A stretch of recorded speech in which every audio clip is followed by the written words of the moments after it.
And I guess I ask too, because it seems like something that Jesus is clarifying is that even if he's thrust into this earthly political position, um, you still render to Caesar what is Caesar's. You still submit to authority. And people, or his followers, it seemed like had this notion that all of that was going to be overthrown here and now when he was there. So how does that? Can you guys talk a little bit about that? What does the submission to authority look like? Is there, within the New Testament, is there a line ever drawn where that's overruled, I guess, or overturned? So I don't know the Greek word anymore, but where the word that is usually translated submission can also be translated subordination, meaning there's this order, and you have your place in that order, or you might have places in that order, and you see it when Paul describes the relationship between a husband and a wife, right? But by extension, it's in all of socio-political society. And boy, I can't think. I don't know, Bruce. It's sort of taken that it will remain until the end comes, until Jesus returns. I think, but I don't know. I'm kind of racking my brain to think of where there's a definite. Yeah. Apart from the eschaton. Yeah, that's the obvious one. There's descriptive lines. I don't think, to Adam's point, I don't think there's many prescriptive lines where it explicitly says like, hey, here's the line. But in Acts, clearly, and this goes back to Judaism as well, the Christians, including Paul and Peter and all of them, they're willing to die for their faith. So they're not willing to renounce their faith. So there's a line there to the governing authorities. They're not going to make the sacrifices. They're not going to harm their witness, but it would be a broader way, I guess, to put it, for Christ. And of course, if you read the early church fathers, this is all set by Christ's example. They talk a lot about how Christ submitted himself to the Sanhedrin, to the high priest, to Pilate, to Herod, and these are all terrible people. So it wasn't that he was submitting because there was an intrinsic justice in the system, and that's why he could submit. He was showing that his followers were not to be the sort of political figures that people expect or are used to, which are kind of combating the state. But if the state is unjust, okay, then the state's going to be unjust. I mean, it's really hard for 21st century people to sort of get that. And Augustine digs down into this really deeply, like, well, of course the state's unjust. That's the only thing it can be. It can only be unjust. Could we say then the line, Bruce, is, and Kelsey, the coercion of conscience? Or, the state has quite expansive powers, right? And the state or the regime or whatever is, in many ways, Luther would say a divine thing entirely, but directed at only temporal ends. And that line, the state cannot transgress the line. It has lots of coercive power, except in the realm of a person's conscience. In particular, their religious conscience, their faith, if you will. I mean, is that fair? Yeah, that's the red line. Yeah, and I wonder too if the line is, well, I don't know if this is fair. I mean, I know for sure a line, maybe not the line, but a line is like when the state says something about, or tries to in some way suppress the preaching of the gospel. And that doesn't necessarily mean, because what I hear also is maybe this redefinition of what rebellion looks like from what you said, Bruce.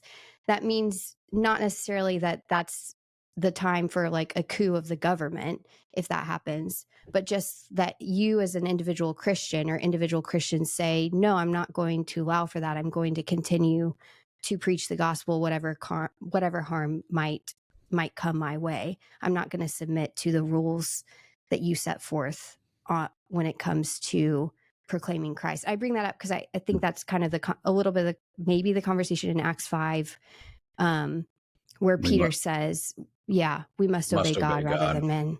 Yeah. Yeah. Yeah. I think you're Which right is there. a conscience issue for sure. Yeah. And I mean, thinking a little past the New Testament, and I hesitate to do this because Bruce is here.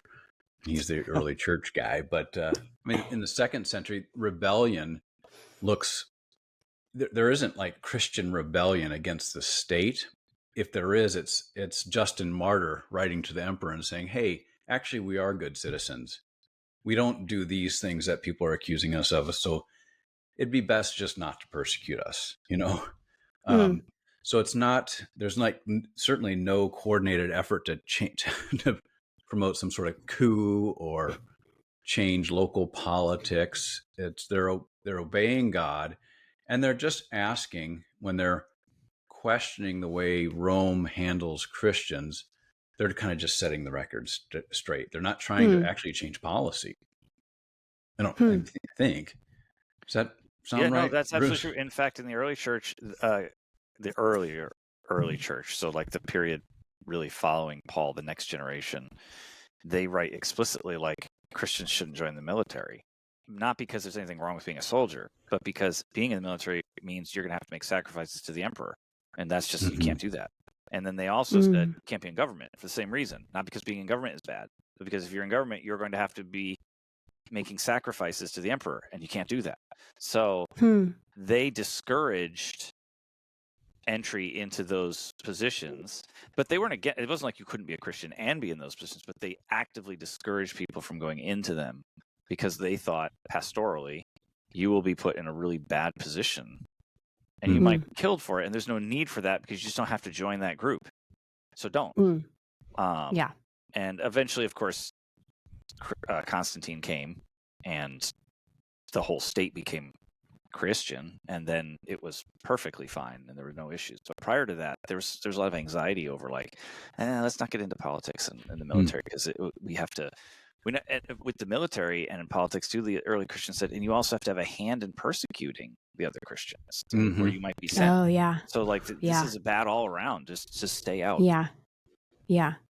That's interesting. Well, before we transition to Augustine, what would you guys say? And maybe this is too broad of a question since we've talked now about, the Gospels and Paul, but what was the attitude, if we could give, a prevailing attitude towards government and authority and politics from New Testament writers? What is the purpose? What is the purpose? I don't think it's super monolithic because I think everybody thinks right away of like, obey the governing authorities and live peacefully, honor the emperor, all that exists. Peter, but also you got to throw in Revelation where it's like this is a whore and Babylon and it's demonic and it's out to destroy you. Like there's that too. So it's actually a little bit more complicated.